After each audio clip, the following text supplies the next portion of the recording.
On November 30th, 1989, in Central Florida, a 51-year-old man drove his car up the street for an encounter. Little did he know that this would be his final act in life. The man was shot 4 times with a revolver pistol. The perpetrator, a woman who had become an expert in her dark passion, specifically targeted well-off older men. She showed no sympathy or remorse. In fact, she seemed to enjoy it. Over the course of a year, she lured, robbed, and murdered 7 men. The woman's name was Aileen Wuornos, born on 29th of February 1956 in Rochester. Her mother, Diane Wuornos, born in 1939, was only 14 years old when she married Aileen's father, 18-year-old Leo Pittman, on June 3, 1954. Aileen's older brother Keith was born on March 14, 1955, less than 2 years into their marriage. Just 2 months before Aileen's birth, Diane filed for divorce, leaving her to raise Aileen as a single mother from the age of 16.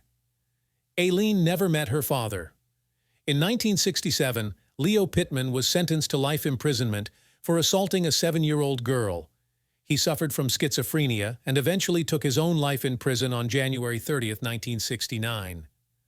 When Aileen was almost 4 years old, Diane abandoned her children, leaving them with their maternal grandparents. By the age of 11, Aileen was already engaging in risky behaviors at school, exchanging favors for cigarettes. At 14, she embarked on a destructive path from which she would never recover.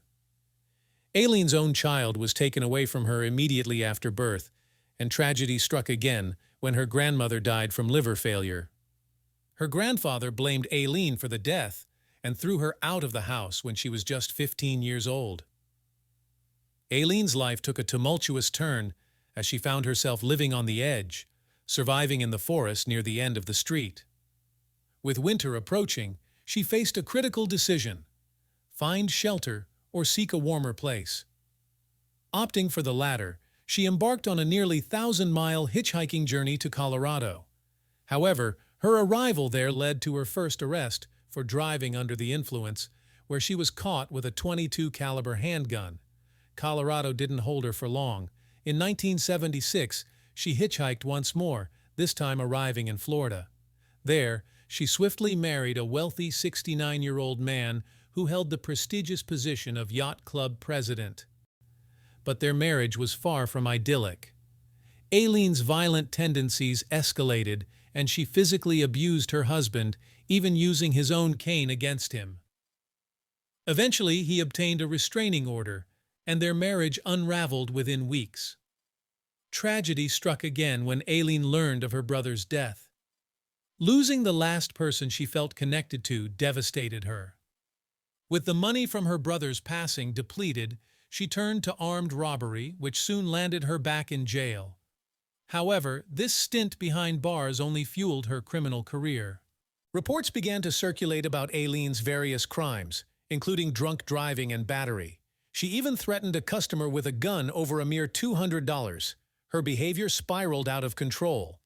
Then, in 1986, she met Tyria Moore, a 24-year-old motel maid who would profoundly impact Aileen's perspective on life.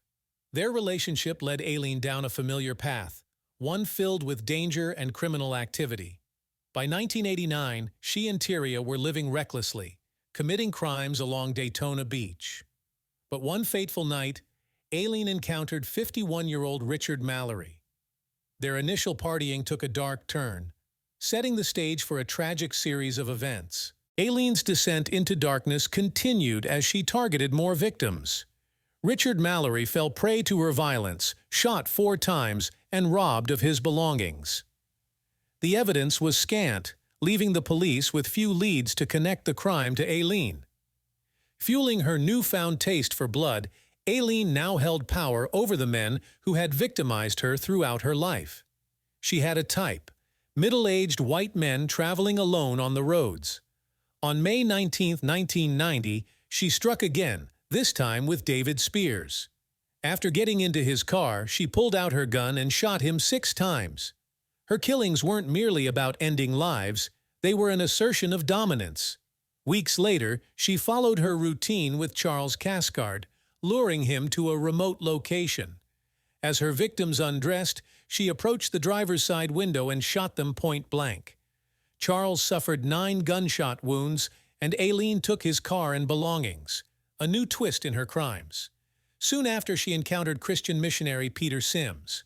His car was found abandoned in a forest west of Daytona Beach, but his body remained elusive.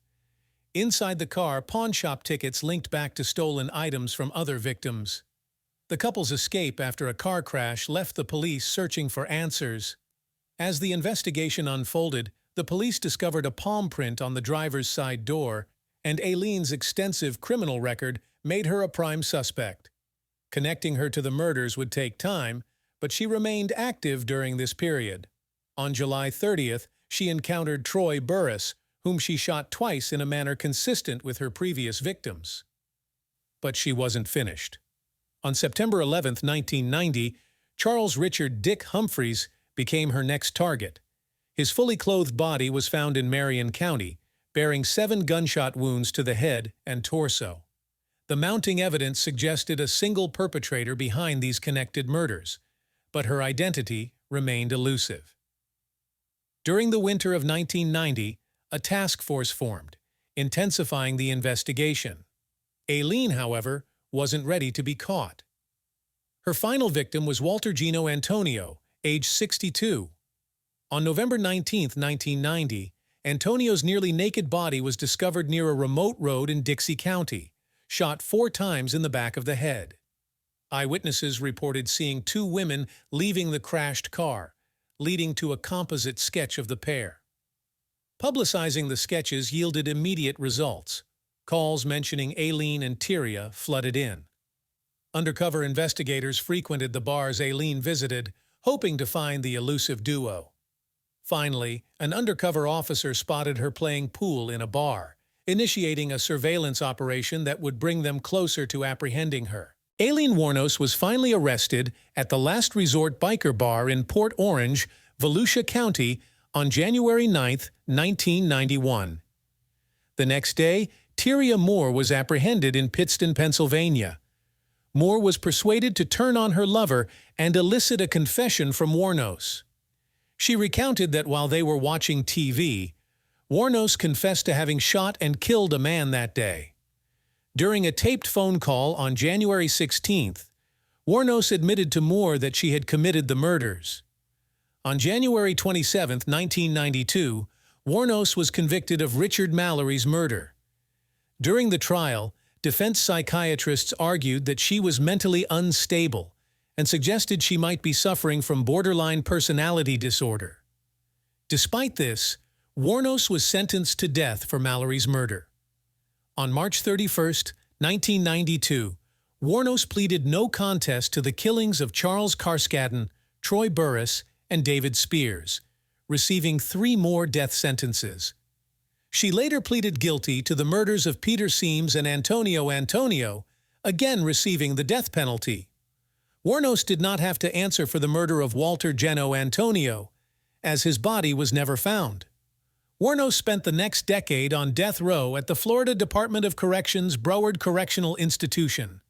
She justified her actions by claiming she saved many people from being hurt. In 2001, Wuornos wrote to the state Supreme Court, renouncing all remaining appeals on her behalf and declaring, "I killed those men, robbed them as cold as ice, and I'd do it again too." We'll keep you updated as more information becomes available. Stay informed, stay safe. Subscribe for more updates. Thank you for watching.